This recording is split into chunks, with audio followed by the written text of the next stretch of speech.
is Not Sam Wrestling. Introducing your host from New York, here is Sam Roberts. Oh, I hope the week is starting well. I mean, how could it not be? You got Not Sam Wrestling in your life. This is why we start on a Monday. Welcome, welcome. I mean, these days, so much wrestling news happens all the time that it becomes difficult to keep up with all of it, to even know what is the best day of the week to have a wrestling podcast. There's wrestling on every night. Monday, Raw. Tuesday, NXT. Wednesday, AEW. Thursday, you could either take a breath or you could watch Impact. Friday, Smackdown. You might get a day off on Saturday, but there's either going to be a Triller pay-per-view to watch or a UFC pay-per-view to watch. I mean, I thought Saturday was a day free from combat sports or sports entertainment, but UFC shows up on pay-per-view not only with the pure spectacle of having 15,000 people in an arena for the first time, but I seen a man kick another man in the leg so hard that the guy doing a kicking broke his own leg. Incredible. And then, of course, Sundays, somebody's doing a pay-per-view. Impact, AEW, WWE, NXT.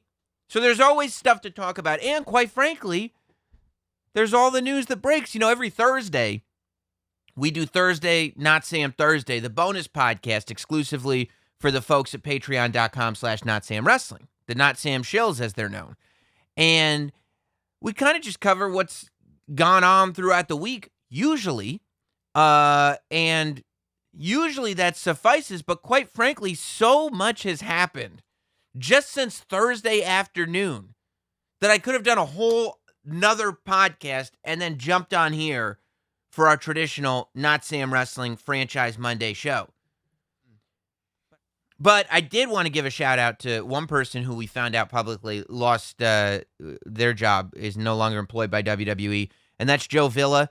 I don't know how deep you guys go into wrestling Twitter, but there were a lot of tweets that went out about him over, the end of the week and into the weekend. A lot of talent that was tweeting back. I know Conrad, hey, it's Conrad, was retweeting and tweeting a bunch about him. I don't know what Conrad's relationship was with Villa, but obviously he liked him.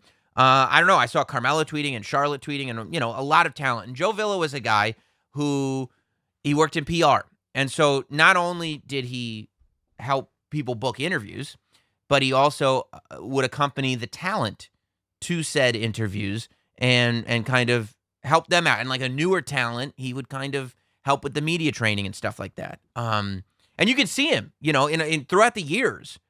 He's there.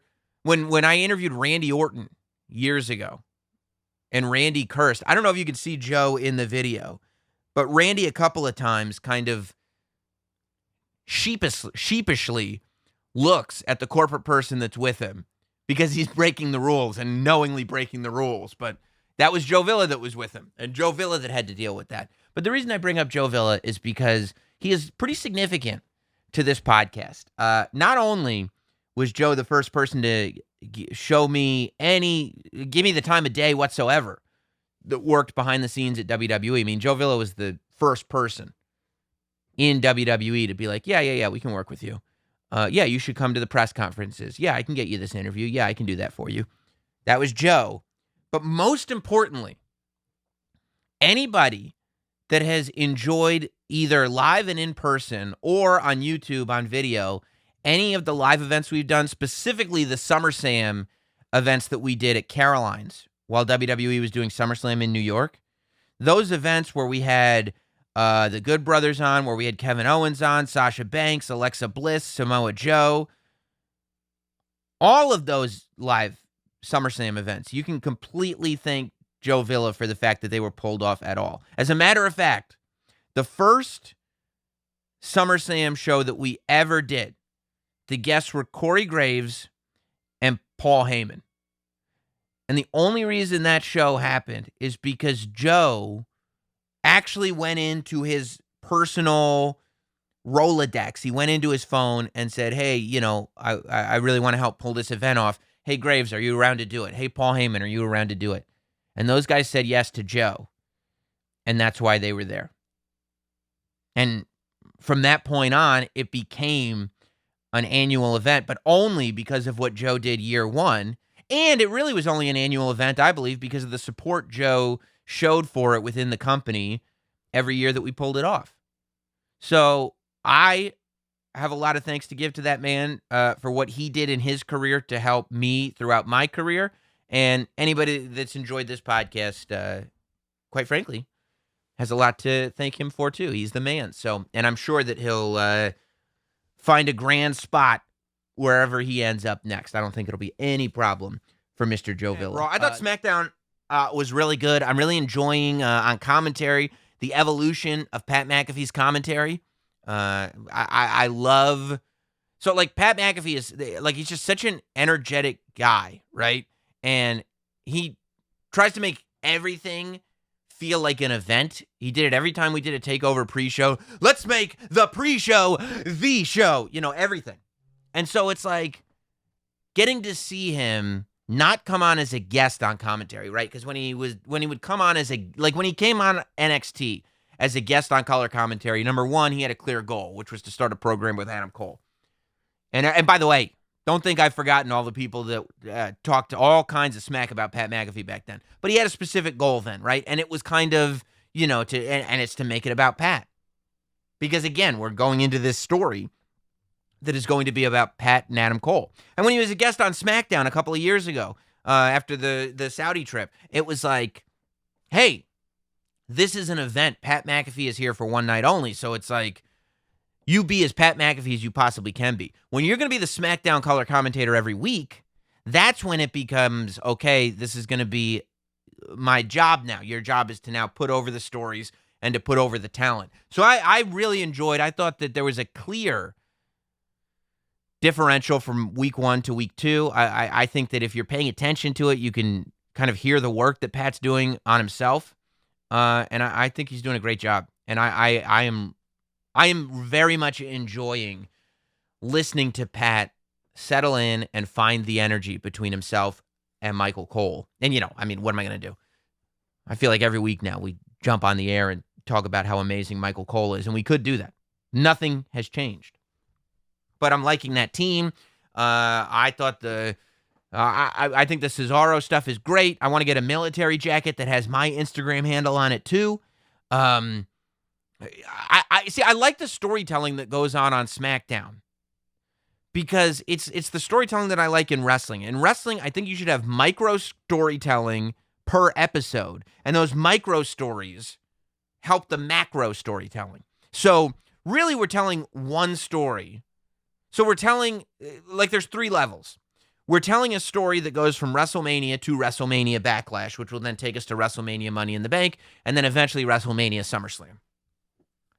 But we're going from one pay-per-view to another. So we got about 6 weeks between those 2 pay-per-views. So that's a 6-week story that's being told. Moreover, you will probably have some of those stories that are told through multiple pay-per-views. So now while you have this one 6-week story, that 6-week story is becoming part of a larger 9, 10, 12-week story, which is an even larger full-on story of Roman Reigns, specifically this version of Roman Reigns, who is a heel. But I think the things that we forget sometimes are that we can expect even further micro stories that exist within those 6 weeks, that every episode of television should be telling a story, that there should be there was a clear Cesaro, Daniel Bryan, Seth Rollins, Jey Uso, Roman Reigns.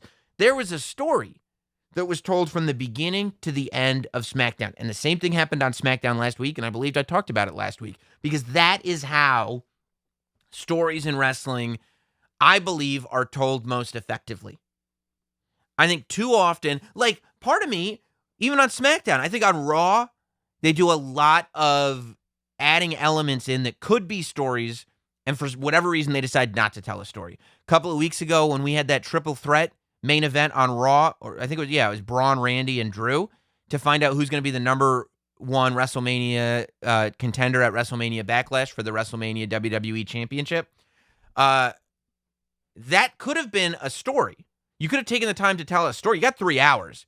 You could have told a story over the course of an hour or 2 and then gotten to the triple threat in the 3rd hour. But instead, at the top of the 3rd hour, they're just all 3 in the ring. And Adam Pearce comes out and he goes, I already know what you guys are going to say. Let's do a triple threat. You're like, you just took 2 hours worth of story and condensed it into 45 seconds. And I don't know why.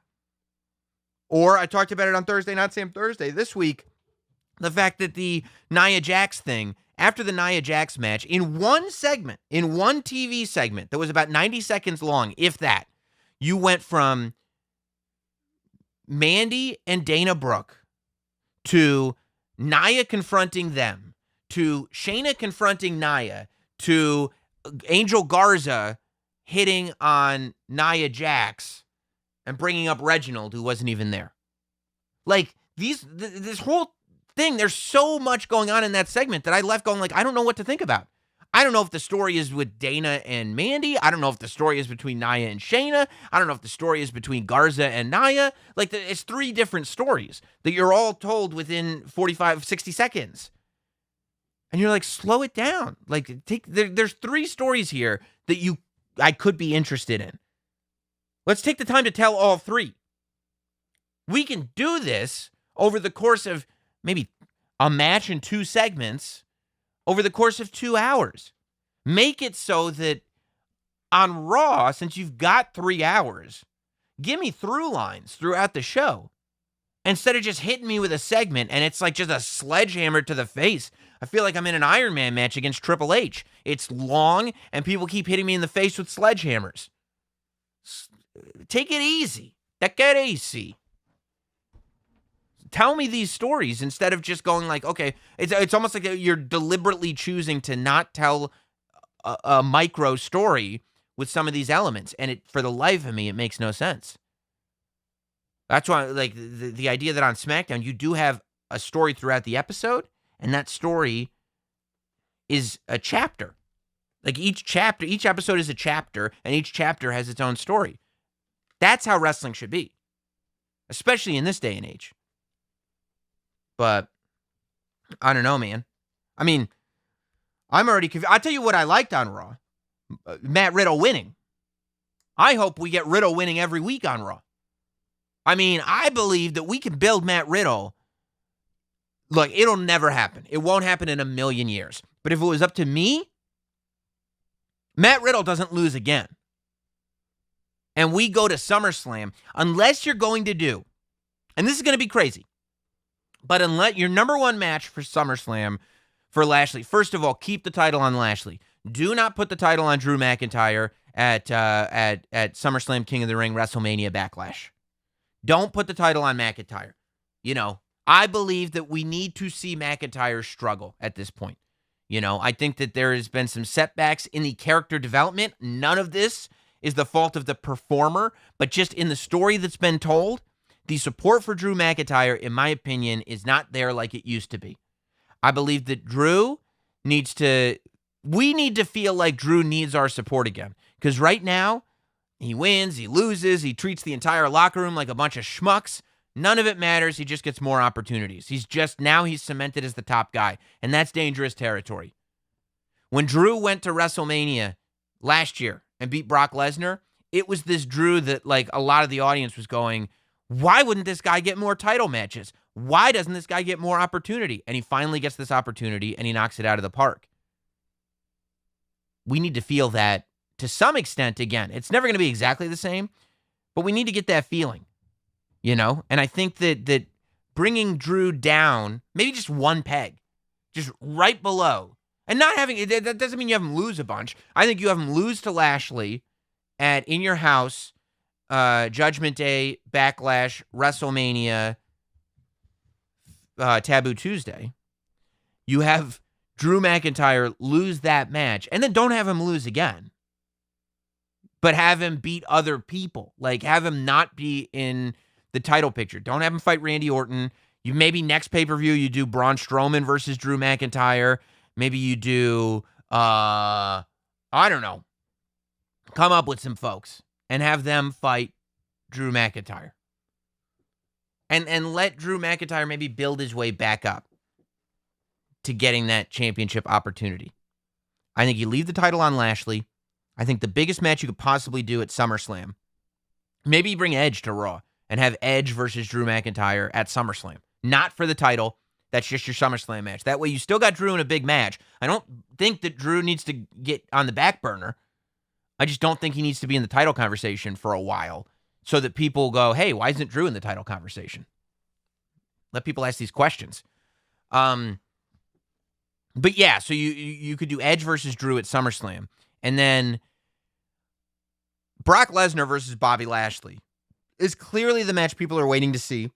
I would imagine that SummerSlam is maybe the next time that WWE is in front of an audience again, and maybe the beginning of WWE being in front of audiences regularly. I would think that if I were in WWE, that is what I would propose. And I don't know everything that I need to know, but that is what I would propose. I would say, let's keep it safe. Our best bet, let people keep getting vaccinated. Let's get an arena to be in front of a full arena crowd. Fill up the arena for SummerSlam. And then get back on the road and start doing TV on the road after SummerSlam. Maybe you do SummerSlam and Raw the next night in the same city, and then you start getting on the road. Out of the Thunderdome for SummerSlam. If you don't have Brock Lesnar, though, I truly feel, and again, if I were on Raw, this is what I would propose backstage. I would propose that we have officially seen Matt Riddle's last loss. I would propose that we take Riddle and Randy Orton to a pay-per-view, maybe Survivor Series Backlash, and have Riddle beat Randy Orton again, except this time he doesn't get lucky. And maybe at the Money in the Bank, have Riddle, I don't even know if you want to have Riddle win Money in the Bank. Maybe do Riddle versus McIntyre at Money in the Bank and have Riddle beat McIntyre. And build Riddle strong, because you can. Because I truly believe that we can get to a place, if we want to, if we start working today, we can get to a place where we have Matt Riddle versus Bobby Lashley at SummerSlam for the WWE Championship. And I mean, to me, you want to let the world know that as we are opening these arenas back up, as we are back to asking you to shell out your hard-earned dollars to buy tickets to see these sports entertainers do what they do better than anybody else in the world. Put a fresh coat of paint on everything. Make it clear that over the last year, new stars have been developed. Make it clear that WWE never hit pause. The WWE was continuing to develop. And at SummerSlam, you have this main event that a year ago at SummerSlam, you never would have guessed. Lashley versus Riddle. And by the way, Riddle doesn't have to stop any of his entertaining stuff. I use the phrase entertaining loosely because I'm entertained by it. I think it's fun and goofy, but a lot of people despise it. A lot of people hate it. And no shade. If you hate the Riddle stuff, I get it. I understand it. I don't, because, to me, it's all wrestling. But if you do, I get it.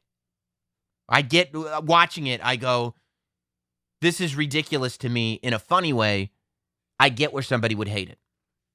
But I mean, keep doing that. That's the personality in this. That's what makes it so it's not just some ex-MMA guy fighting. You're allowing him to be kind of himself. You're letting him be a stoner. You're letting it, I don't know. I think it's good. I think it's good. You keep that up, but then you just make him a beast in the ring. Make it so that people don't take him seriously when they talk to him. And then he gets in the ring, and he's just a beast, and he beats everybody. Except he's such a bimbo that it's not like he turns a switch on or off. It's just, this is what he does. When he's talking to you, he's a space cadet. When he's in the ring, he's an aficionado. That's just who he is. That's it's not like he becomes a different person. That's Matt Riddle. A goofball who happens to be excellent at wrestling. But he doesn't see himself as a goofball. So it's not like he doesn't even know that people aren't taking him seriously. He's just living in his own world. He's living in the clouds somewhere. None of this stuff bothers him. And I think we all know why. It's for the same reason why pigeons fly out of his flip-flops now. And by the way, keep the pigeons. And I'm not even advocating that Riddle has to beat Lashley. I mean, I'm not advocating for him not to beat Lashley. You tell me Matt Riddle is going to be the champion of the WWE, you're not going to hear me complain. However, all I'm advocating for right now is that Matt Riddle has proven that he can fight people in all these matches with Sheamus. He's proven that he can wrestle people in his matches with AJ Styles, in his matches with lots of people. He's proven that he looks like a champion every time he walks around. He just has so many muscles. And he's proven that he can do the entertainment part of sports entertainment by following instruction and portraying the character he's asked to portray. And he's doing a good job of portraying the character that he's asked to portray, whether you like the goofiness or not. He's not half-assing it. He's not doing... I mean, when he screwed up that one promo and he goes, I forgot what I was going to say, never mind. It's like, now you realize why maybe this Riddle character that he's playing is not so far removed from the actual Matt Riddle. Because nobody could tell if that was supposed to happen or not, which is beautiful. So I'm sitting here before you today, participants in the Notsam Church of Wrestling, and asking you to follow me as we beg for the recognition of Riddle. Let's get him to the place where he needs to be. And by the way, get him there in August.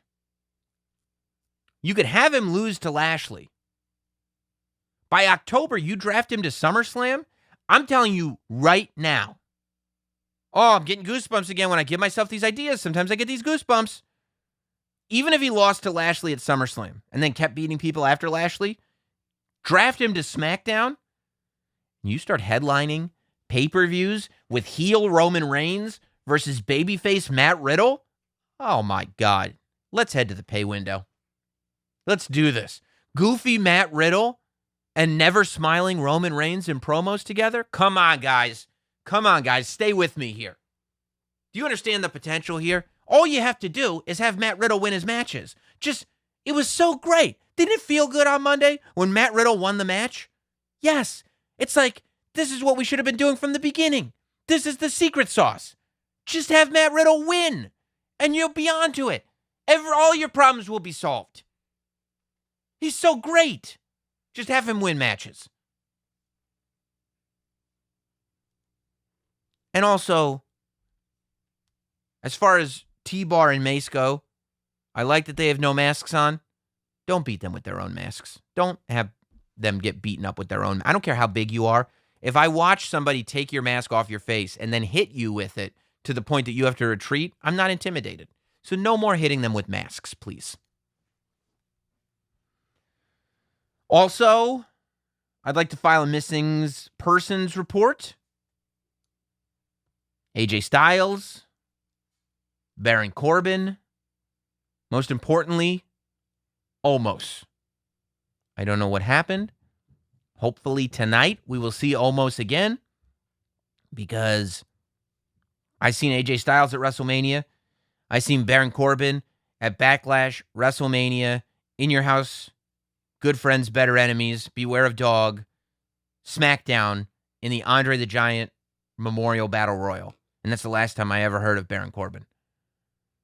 Now, Omos, a guy who shows up, and your giant thing finally works. You got this 7-foot beast, and he's actually over. The fans at WrestleMania actually liked him. It worked. He beat New Day. And then I never seen him again. Never. I miss him. I would like to see Omos again. He had such a successful WrestleMania. He has a title. He's one of the tag team champions of the world. And he's gone. Could be a medical thing. I don't know. But if he's not on Raw tonight, if he's not on Raw this week, hell to pay. Hell to pay. Speaking of...